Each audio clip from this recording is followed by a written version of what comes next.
Scan tayo mga automotive Toyota Prius. Kasi may fault siya na lumabas. Okay. So yan. Nag-reading pa siya.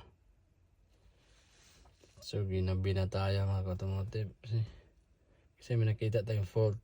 Hybrid control. So nakita nyo yan. Fault. Hybrid control. Fault 1. So check natin. Yan o. So yan ang fault niya powertrain control module parameter.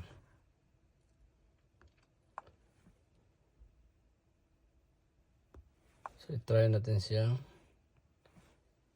i-erase. Try natin kung mawala siya.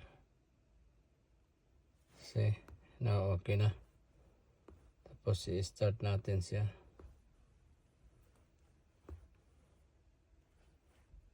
Ayan, try natin siyang i-start.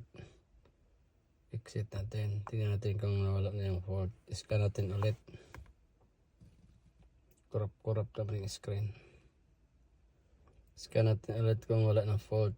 Kasi na-delete na natin siya. Kasi nalubat kasi yung baterya ng hybrid mga automotive.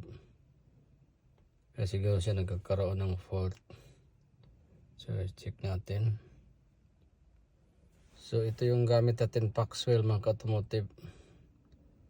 Napakagandang scanner to siya. Kita nyo. Yan, nag-reading pa siya.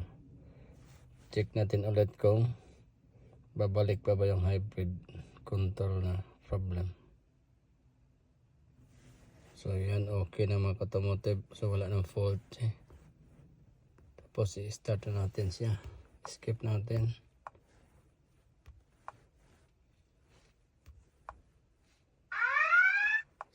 Skip na natin.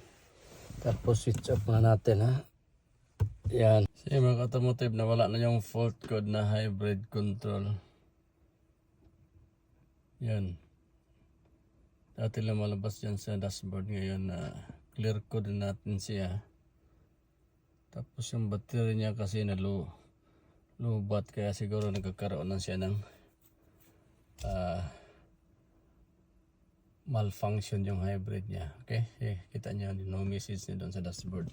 So itakbo muna natin siya mga automotive kahit gabi na. Okay? Test drive lang natin. Thanks for watching.